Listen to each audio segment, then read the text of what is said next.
အားလုံးမင်္ဂလာပါခင်ဗျာ TikTok ဘောကအကိုတယောက်မိထားတာလေးကိုကျွန်တော်ပြန်လည်မျှဝေပြီးမှဖြစ်ပါတယ်ခင်ဗျာဂါဗနာကျိုးဂါဗနာပေါ့ဂါဗနာမှာမော်တာရဲ့ဖင်ပဲရှိတယ်ဂါဗနာနဲ့ဂါဗနာအချောင်းထွက်လာတာကိုကျွန်တော်ဒီcapacity တက်လာတွေကိုခင်ဗျာဒီမော်တာတက်တဲ့ကဒီ capacity step and run မော်တာဒီကောင်ဒီ capacity step and run မော်တာတွေကဘယ်မော်တာလဲဆိုကျွန်တော်အင်ဒိုမော်တာသုံးမှာဖြစ်ပါတယ်ခင်ဗျာကျွန်တော်ဒီကပေါ့နော်ဂါဗနာကောင်ကတော့ဂါဗနာpoint လေးပါဂါဗနာလေးနှလုံးပါမယ်ကျွန်တော်ဒီ Instagram motor အတွက်ကျွန်တော်ဒီရက်ခုတော့အိမ်တိုမှာများပါတယ်သူဒီကျွန်တော်ဒီ capacitor နှလုံးပါမှာဖြစ်ခင်ဗျာ capacitor နှလုံးမှာကျွန်တော်ဒီ400ပေါ့250 volt capacitor တစ်လုံးနဲ့ကျွန်တော်ဒီ capacitor ပဲเนาะ capacitor မှာကျွန်တော် capacitor 250 volt နဲ့450 volt AC capacitor နှလုံးမှာဖြစ်ပါတယ်ခင်ဗျာတက်တဲ့အခါမှာကျွန်တော်ဒီ250 volt သို့မဟုတ်285 volt capacitor ဒီ stack capacitor ဖြစ်ပါတယ်ဒီ capacitor ရဲ့တန်ဖိုး value ကတော့မော်တာရဲ့အကြီးသေးပုံမူပြီးတော့တက်ဆင်ရမှာဖြစ်ပါတယ်ခင်ဗျာကျွန်တော်ဒီ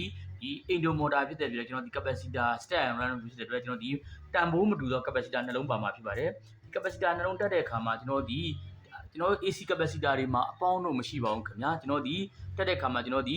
capacitor နှလုံးကိုတွက်မှာဖြစ်ပါတယ်ခင်ဗျာကျွန်တော်ဒီကင်မရာတွက်တဲ့အခါမှာ capacitor ကို250 volt AC နဲ့ကျွန်တော်ဒီ450 volt AC ကိုပူးလိုက်မှာဖြစ်ပါတယ်ခင်ဗျာပူးပြီးတော့ကျွန်တော်ဒီမှာမော်တာရဲ့ဖင်ဘက်မှာထွက်လာတဲ့နှစ်ချောင်းကိုမိမိချက်နဲ့တက်ရတစ်ချောင်းနဲ့တွဲလိုက်ပါခင်ဗျာကျွန်တော်တို့တွဲလိုက်ပြီးကျွန်တော်ဒီ250 volt AC capacitor သို့မဟုတ်285ပေါ့နော်ဒါဒီ stack capacitor ဒီဖြစ်ပါတယ်450 volt ဆိုတော့ run capacitor ဖြစ်ပါတယ်ခင်ဗျာတက်တဲ့အခါမှာဒီဂါဗနာရဲ့အထွက်နောက်မှာဂါဗနာရဲ့ဒါကိုဂါဗနာကိုကျွန်တော်အဝင်လို့သတ်မှတ်လိုက်မယ်ဒီကောင်ကိုအထွက်လို့သတ်မှတ်လိုက်ပါမယ်နောက်ဒီဂါဗနာရဲ့အထွက်ကိုကျွန်တော်ဒီ stack capacitor တက်မှာဖြစ်ပါတယ်ခင်ဗျာ stack capacitor တက်လိုက်ပါပြီမှတ်ထားပေးပါဂါဗနာရဲ့အထွက်ကို stack capacitor တက်လိုက်ပါပြီကျွန်တော်ဒီ run capacitor ဒီကျွန်တော်ဒီပြန်ကျိုးဒီမှာပြန်ကျိုးနှစ်ချောင်းပေါ့နော်ဒီဂါဗနာရဲ့အထွက်မှာနှစ်ချောင်းကိုကျွန်တော်ဒီပယ်လေခွတ်တက်မှာဖြစ်ပါတယ်တက်တဲ့အခါမှာကျွန်တော်ဒီမှာကျွန်တော်ဒီတစ်ချောင်းကိုဒီဂါဗနာတက်တဲ့ဂါဗနာဝင်တဲ့အခါမှာဘယ်ကျိုးဖြေတက်လို့ရပါတယ်ခင်ဗျာဒီမှာကျွန်တော်ဒီပြန်ကျိုးတစ်ချောင်းမှာဝင်လိုက်မယ်ပြီးရင်ကျွန်တော်ဒီ point နဲ့ဒီမှာ point မှာဂါဗနာရဲ့အဝင်မှာကျွန်တော်ဒီ450 volt capacitor ကိုတက်ရမှာဖြစ်ပါတယ်ခင်ဗျာကျွန်တော်ဒါဒီ capacitor stack and run ပေါ့အရက်ကိုကျွန်တော်ဒီမော်တာမျိုးဒီအိမ်တိုမော်တာတွေမှာအသုံးတာဖြစ်ပါတယ် capacitor တန်ဖိုးမတူပေါ့နော် capacitor တန်ဖိုးမတူရဖြစ်ပါတယ်250 volt AC capacitor နဲ့450 volt AC capacitor သုံးမှာဖြစ်ပါတယ်သုံးတာဖြစ်ပါတယ်ဒီကောင်ဒီအိမ်တိုမော်တာမှာသုံးတဲ့မျိုးသားဖြစ်ပါတယ်ကျွန်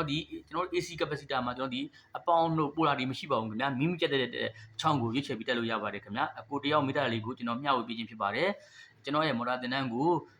73ရက်3လ2026ရက်နေ့မှာမော်တာဒိုင်နာမိုကွန်ပက်ချင်းသင်တန်းစပုံဖြစ်ပါတယ်ခင်ဗျာ